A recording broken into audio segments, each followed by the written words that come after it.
Now this time when we was kicking it downstairs, I ain't gonna lie, she came over with some lingerie on, bro. Like, she damn near came over in a trench coat type vibes. I don't know what made her do this, cause she knew the situation, but it made me like, you feel me? It made me want it even more, cause I'm like, you bold, shawty. If my pops come down here, ooh, he probably finna snap, nigga.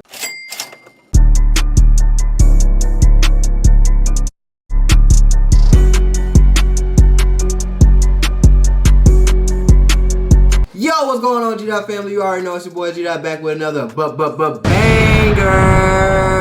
But before we get into the video, you already know what to do, man. Don't make me say it now. You should already know by now. Don't forget to like, comment, subscribe, hit the notification bell so you get notified every time I drop a new banging ass video. You want to be the one, not the two. You want to be the first, not the second. Because if you're the second, you might get that secondhand information. They might spoil it for you. See what I'm saying? Because your friend gonna be like, hey bro, G-Dot just uploaded a new video. You ain't see that? You're gonna be like, nah. He's gonna be like, oh yeah, he just uploaded a video about, you're gonna want to smack him. Because you not even want to know until you see. So go ahead and hit that notification bell real quick for me. And also don't forget to follow me on Instagram at GuapBoyG-Dot and Twitter at GuapBoyG-Dot. All the links for all my social media are gonna be in the description below, including for my gaming channel, because you definitely gonna want to tune into that one. I'm beating niggas ass and everything now. First start beating niggas ass in 2K because I'm getting bored with Madden, getting bored with Apex, getting bored with Warzone. You got any good games you want me to beat some niggas in? Let me know. Hit the comment section. Just let me know what you feeling right now. I'm bust some niggas ass and whatever y'all tell me to do, especially if you follow me on Twitch for sureski. Without further ado, let's get straight into the video. So I ain't gonna lie, I did a lot of crazy ass shit in my lifetime, in my childhood, but this takes the cake because my dad was crazy. I ain't gonna lie, if he probably found out I did this and I was still living with him, like at that time, I probably would've got kicked out or something. I got kicked out later down the line, but I probably would've got kicked out right then. I wasn't ready to get kicked out. So I risked the biscuit for some punani, but I ain't gonna lie, it was worth it, folks. It was really worth it, folks. So let's get into the story so you can figure out what's going on, right? So this is my freshman year of college, and you already know freshman year of college wasn't too much going on. I was at the crib, going to school, not going to work. I wasn't working on a job. I was getting high as hell every day, doing that, pulling up on hoes, you know, feel me, getting the punani, getting the top, and going about my day. I was living a real basic lifestyle. It wasn't a lifestyle I wanted to live for real, so I had to elevate my status and elevate what I was doing. As soon as I elevated, you feel me, more stuff started coming to me, and I started getting this money. You see what I'm saying? You gotta elevate yourself so you can get the racks. But around this time, I wasn't doing too much of nothing but hoes and getting high and going to school, but going to school wasn't really my priority. I was just going to school just because it was the right thing to do, I guess. Everybody was telling me to do it, so I just went to school. So around this time, I had a couple hoes, but it was this one girl I really liked, and we just gonna say M. I ain't gonna lie, M was fine as hell. She was down to earth. She was one of the girls you could really talk to and like just lay up with all day and chill with. She didn't really demand too much. She didn't really want to go out all the time. I ain't gonna lie, she was cool as hell. I just didn't like her style of dress. So I was really shallow. Still am kind of shallow about certain things. You can't really dress if I don't like it. If I don't match up with me, I can't really be with you long term. But I was enjoying the ride, baby. Like, you know, I was taking on a really good ride. We was doing some stuff, going out to eat, going to the movies sometimes. And everything was cool, bro. I ain't gonna lie, but it was just the dress wasn't really there for me, you know? It's like you dressing like a hipster, I'm dressing like a street nigga. It's not mixing, it's not matching, and your crowd don't really match with my crowd, so this is not really that. We tried to make it work, but it ain't work. But around the time we was still messing with each other, everything was good though, bro. We was going out still, we was having fun, and I was still having to come to my house, so my dad was still going to the suburbs around that time to go see his little shorty. So around that time, I ain't gonna lie, I was living like a king. I was living like a pure king. This was my house. I had a decent house in Hyde Park to myself. That's got a TV downstairs. I got a TV in my room. Like he got a TV in his room. Like, come on now, and some food in here. Like, you can cook in here and shit too. Come on, man. And he got a camera, but he got one camera, so I'm putting the camera down, or I'm facing the camera the other way anytime I'm doing anything in there. Anytime a hoe come in there, it's going down. He knows it's getting put down. He knows something getting put in front of it. It was getting so casual, I just come there and put the drink in front of it and just go about my day and do something else, bro. I'm not finna play with you. You're not finna be stalking me in my own house. This is my shit. Whoa, calm down, Jamal. Don't pull out the 9. What you talking about, nigga? This is my shit. I'm she's all everywhere in the house. Yeah, nigga. And it was all good. It was all fine and dandy until I want to say 2-3 months later, and they had got into a few arguments, and then he had proposed, and after he proposed, they had stopped talking to each other. I don't know what happened. Still don't know. But man, after she had left, ooh, we had got hard on the young nigga because I had nowhere to bring the hoes. I'm not finna get in a hotel, okay? That's not happening for me. Who the fuck is getting this girl a hotel? Who's getting a hotel just to fuck you and lay up with you? I'm not doing that, bro. I'm not getting you to a goddamn hotel. I'm finna go smash you in the car. I'm finna smash you in the crib when he not home. If you don't got no crib we can go to, it's really just the car. If you ain't trying to do the car, I mean, that's the most respectable place I got for you. I ain't trying to smash you in no public place. That's just, nah, I ain't to that level yet. I ain't to that level of savage. Like, I'm a freak, but I don't know if I'm that much of a freak. Like, it's gonna have to be somewhere that motherfuckers ain't really coming in and out of. I ain't liking that. Not gonna catch me with no sex offender charge. But I was kind of good with M because M had her own little crib she could go to because her pops was touring around the world doing other stuff. So while he was touring around the world doing what he was doing, we could go to her crib. I just had to sneak in because her top neighbors would snitch if they seen a nigga. nigga come in there, of course, because they know the pops. Ain't nobody just finna have their daughters in there getting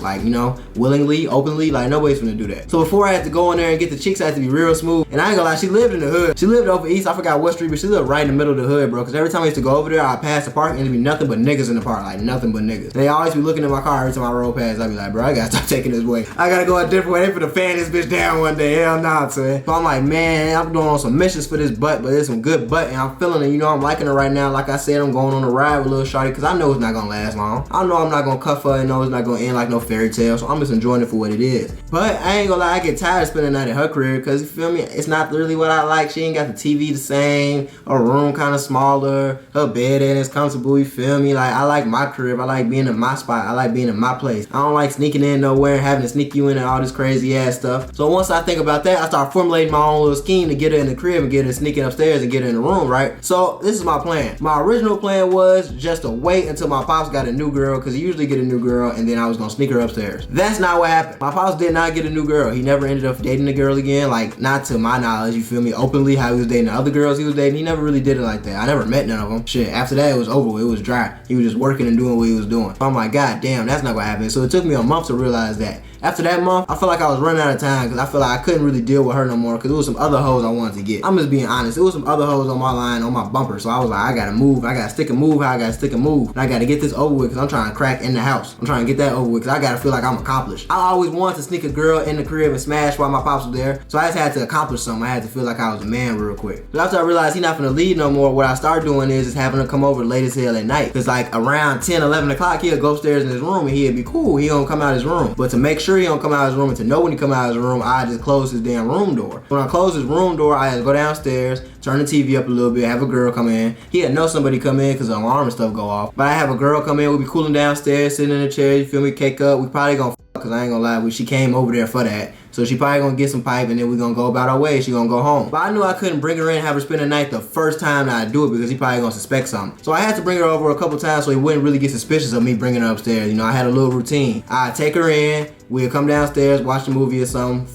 In the middle of the movie, still watch the movie, and then she'll leave after the movie. That was the whole routine, and then we all go upstairs and everything be cool. But today things were different. I was feeling a little cocky. I was like, man, he must have did something like got me irritated, pissed me off. I'm like, you got me f***ed up, nigga. Now I'm finna go with my move. Hey, you talking about I did everything else in the crib but do this. So now this is my last thing I gotta do because I know I can't smoke with you in the crib. You gonna smell it. Too obvious. It's not smart, not player. So I'm finna do this other move and I'm finna complete my childhood because I did everything I wanted to do at that point. Had the party in the crib, had the hoes in the crib, smoked in the crib, with the hoes and with the gang. Then all types of things, man. Party in the kickback, like I ain't tripping about nothing else but f***ing a hoe in the house while you there, which is accomplished, and sneaking a hoe upstairs and having to stay the night and getting away with it, which is gonna be accomplished. So this time when I tell her to come over, she come over like around 12, 12:30. So when we come over this time, I do my usual routine. I close my pop's door, go downstairs, turn the movie on, turn the TV on, you feel me, have her come in, and we start kicking it downstairs. Now this time when we was kicking it downstairs, I ain't gonna lie, she came over with some lingerie on, bro. Like, she damn near came over in a trench coat type vibes. I don't know what made her do this because she knew the situation, but it made me like, you feel me? It made me want it even more because I'm like, you bold, shawty. If my pops come down here, ooh, he probably finna snap, nigga. I like it though. I like your intentions. I like your ambitions, baby. Let's get straight to it. So I turned on the movie and then we get busy downstairs.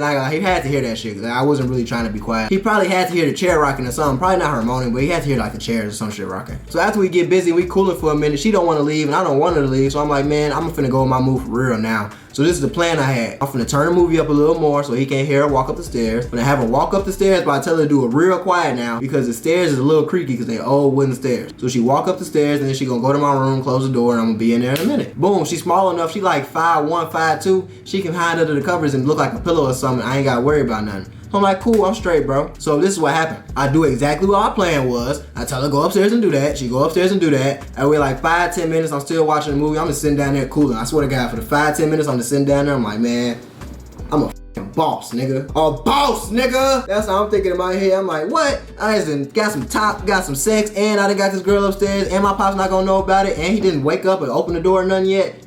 It's a go. I'm finna get away with this. So as soon as I started getting geeked about it after like 10 minutes, I realized everything cool. I turned the TV off, make my way upstairs. Don't even open the door again, try to make it look like she left. Didn't give a Went upstairs, opened my door, closed my door, and how I did it was a dresser by the edge of my bed. If I was asleep regular, like how a regular person would sleep, you feel me, he could probably see her or see the outline of her body if he walked in the room and opened the door. But how I did this time, I had to sleep by the dresser, so if he opened the door, he not gonna see nothing. He got to like really come in here, and then he only gonna see me because her body under the cover but my head up. So she under the cover like cuddled up with me, all under me, but my head up, and I'm looking like I'm by myself, you feel me? So I'm just cooling, like I got it all planned out. So I go to sleep, and I ain't gonna lie, I took a leap of faith when I went to sleep, bro. A big ass leap of faith. Cause I could have woke up to an ass beating, I could have woke up to her getting the fuck out, I could have woke up to him just staring at me, a lot of shit. I could have woke up to him just waiting downstairs for me. So I took a big ass risk and it all paid off, because when I woke up, I looked at her, I said, shh, be quiet for a second. I listened. Then I went outside and I checked everything and he was gone. The nigga was gone. He didn't even leave no note, didn't text me no nothing. So I got some Mo Punani, some Mo Top, dropped off at the crib, came home, and I started cooking my breakfast, and I lived like a boss for the rest of the day because I had to get up out of there. I just didn't know when he was coming home or what was going on. So, you know, she stayed there for a little minute, but I didn't want to get too cocky and have her start cooking and he walk in and then would be shitty because I just did all this for no reason. So, hey, everything worked out though for the best, you know. Real nigga vibes is what I do. But I got another story how I smashed another girl in the crib while he was there. He probably know about this one because he heard it. You did. But if you want that part 2 of that story, don't forget to like, comment, subscribe, hit that notification bell so you get notified every time I drop a new banging ass video. And don't forget to follow me on Instagram at guapoboygda and Twitter at guapoboygda. All the links for all my social media are gonna be in the description below. And if y'all want that part 2, don't forget to get this video to 20 likes. But that's all I got for y'all today, man. We out.